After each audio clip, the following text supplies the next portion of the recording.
1000 kilo का rate अलग होता है। बेसिकली फ़र्क क्या है, जो डी मार्ट का क्रेडिट साइकिल है, उस डी मार्ट 7 दिन के अंदर अपने सप्लायर को पैसा दे देता है।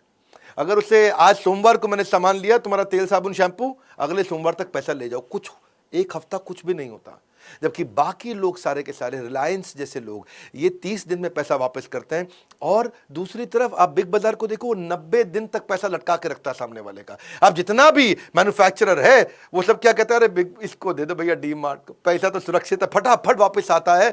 और ये कैश डिस्काउंट ले लिया इन्होंने, और इससे इनकी फिर प्राइस और कम हो जाता है। प्राइस और कम होता है, मेन मुद्दा क्या है, good product at great value. वही से सारी फायदा होता है, क्योंकि देखो इन्होंने वैल्यू रिश्ता बना लिया सप्लायर के साथ में। जब रिश्ता बन गया सप्लायर के साथ में, ये शुरू से ही अपना बाजार के टाइम से रिश्ता बनाना जानते थे, क्योंकि जानते हैं भैया अगर इससे रिश्ता नहीं बनाऊंगा सप्लायर से तो ये टाइम से माल नहीं देगा और फिर खर्चा भी मेरा बढ़ जाएगा, कॉस्ट भी बढ़ जाएगा। पर इसी चक्कर में जब मैन्युफैक्चरर से सीधा रिश्ता बन गया तो मिडलमैन भी खत्म हो गया, क्योंकि सीधा मैन्युफैक्चरर से माल लिया। अब जब सीधा मैन्युफैक्चरर से माल लिया तो डिस्ट्रीब्यूटर की कॉस्ट भी बच गई, होलसेलर की कॉस्ट भी बच गई, सीधा मैन्युफैक्चरर से रिटेलर, दोनों कॉस्ट बचने से मैन्युफैक्चरर को भी तो फायदा है। उसको अब होलसेलर को कमीशन नहीं देना, डिस्ट्रीब्यूटर को कमीशन नहीं देना, उसको भी फायदा हो गया। क्विकली पांचवी स्ट्रैटेजी, इस पांचवी स्ट्रैटेजी क्या है, स्पोरैडिक स्पाइक, अचानक बहुत ज्यादा सेल, या सस्टेन्ड सक्सेस, लगातार सेल्स। दोनों में बड़ा फर्क है। स्पोरैडिक मतलब ऊपर नीचे, जैसे बिग बाजार में होता है 26 जनवरी पे बहुत सेल हो गई, 15 अगस्त पे बहुत सेल हो गई, थोड़ा दिवाली के आसपास बहुत सेल हो गई, बाकी टाइम मक्खी मार रहे हैं। डी मार्ट क्या है, पूरा साल सेल चलती है। ये कैसे किया इन्होंने, इसको समझो। देखो पहले अभी तक आपने 3 बड़े मुद्दे समझ लिए। एक, स्लॉटिंग फीस है, पहले ही किराया ले लेते हैं। दूसरा, ऑपरेट करने के खर्चे को कम रखा, बड़ा जबरदस्त एयर कंडीशन वो सब नहीं, बहुत भीड़ आती है इनके पास, बड़ा सिंपल सा अंदर से रखा है डी मार्ट को, वहां से पैसा बचा है। 2 चीजें। और तीसरा, माल सस्ते में खरीदते हैं, वहां से पैसा बचा है। अभी 3 जगह से जब पैसा बचाया तो पैसा बचा है, इसलिए परमानेंट डिस्काउंट पूरा साल। वन मोर टाइम, दूसरों की तरह नहीं 26 जनवरी 15 अगस्त को डिस्काउंट देंगे, परमानेंट डिस्काउंट पूरा साल। अब ये लो प्राइस जो है ना, ये रियल एज बन गई डी मार्ट की। अब लो प्राइस से ज्यादा फुटफॉल, ज्यादा फुटफॉल से ज्यादा सेल्स, ज्यादा सेल्स से मैन्युफैक्चरर फिर कहता है भाई मेरा माल सारा का सारा डी मार्ट ही बेचता है, भैया तुम इतना ज्यादा माल मेरा बेच देते हो, तुम ही ले लो यार, तुम ही ले लो माल। उस चक्कर में ये पूरे लो कॉस्ट बिजनेस मॉडल को सपोर्ट मिला, इसीलिए फंडामेंटली मजबूत हो गया। आप कस्टमर को समझना, इनका वो कस्टमर है जिसका बजट नहीं है पर टाइम बहुत है। वो कहते हैं डी मार्ट में भीड़ ज्यादा है, मुझे कोई दिक्कत नहीं है, लाइन में लगना पड़ता है, मुझे कोई दिक्कत नहीं, माल तो सस्ता मिलता है ना। अब 30, 40, 50, 60, 70 हजार रुपये महीना कमाने वाले आदमी के पास टाइम होता है, संडे को पूरी छुट्टी मिलती है, पूरा टाइम लगाने को तैयार है। लेकिन जिसका बजट ज्यादा है लेकिन टाइम बिल्कुल नहीं है, वो शॉपर स्टॉप पे जाता है। तो ये कस्टमर को पहचान गए थे। इन्होंने क्या किया, लो प्राइस, अच्छा इतना कम प्राइस होने के कारण साइकोलॉजी क्या होती है, सस्ता मिल रहा है, सस्ता मिल रहा है, अरे ज्यादा खरीद लो, अरे और ले लो, अरे एक बार में ले लो, अरे खूब माल ले लो। इससे साइकोलॉजी बन जाती है।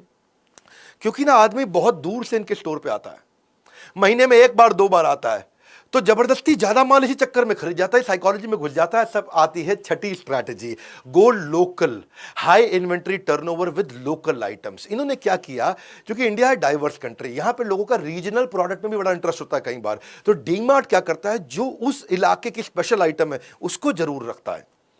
अगर किसी भी रीजन का कोई स्पेशल आइटम है, यहां पे ये छोटी कंपनी है भले ही, लेकिन इसका माल बहुत बिकता है, उसको जरूर ले लेता है। अब लोकल दुकानदार के पास आने जाने की जरूरत ही नहीं रही। भाई मान लो माधुरी नमकीन अचार पापड़ है, वो कोलकाता में बहुत चलता है, ये रख लेगा। हीरालाल नमकीन अचार पापड़ राजस्थान में बहुत चलता है, ये रख लेगा। जेठाबाई मसाला पापड़ मध्य प्रदेश में फेमस है, तो ये रख लेगा। XXX washing powder detergent soap Telangana में बहुत फेमस है, तो रख लेगा। शिवोहम चिप्स नमकीन ये बिस्किट ये कोलकाता में बड़ा फेमस है, रख लेगा। नंदी फ्राइम्स पापड़ साबुदाना ये कर्नाटका में बहुत फेमस है, तो ये रख लेगा। 7वीं स्ट्रैटेजी, ई कॉमर्स बहुत आया फिर भी बचे रहिए। ई कॉमर्स ने बहुत मार्केट को खराब किया, ऑनलाइन लोगों ने ऑर्डर करना शुरू किया, ये बचे रहे। उसका कारण क्या है, audience suited for brick and mortar. इन्होंने वही ऑडियंस के लिए अपने हाव भाव वेशभूषा, अपने ब्रांड को उन्हीं ऑडियंस के लिए बनाया जो खरीदेगा ही दुकान पे आके।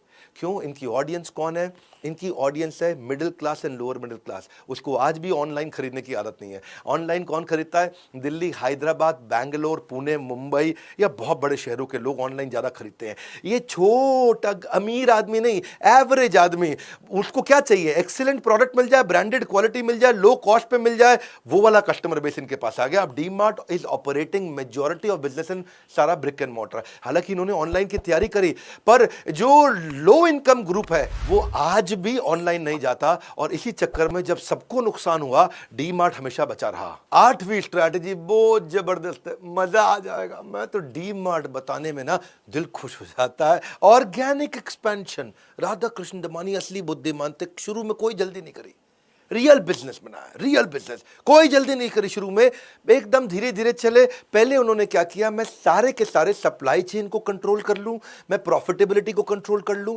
हर स्टोर को पहले प्रॉफिटेबल बना दूं, बाद में एक्सपैंड करूंगा। इसलिए वो पूरा कंट्रोल लेकर के आए। पूरे 17 साल में आज तक एक भी साल ऐसा नहीं गया जब डी मार्ट ने प्रॉफिट नहीं बनाया हो।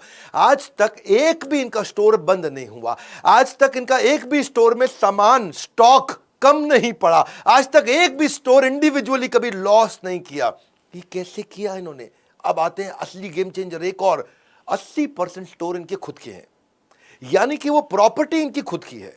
ये कोई भी स्टोर को शहर के अंदर नहीं खरीदते, थोड़ा बाहर खरीदते हैं, सस्ती प्रॉपर्टी पे खरीदते हैं, ताकि थोड़ा दूर तक आदमी आए, वो तभी आए जब वो बहुत सारा सामान लेना हो उसको।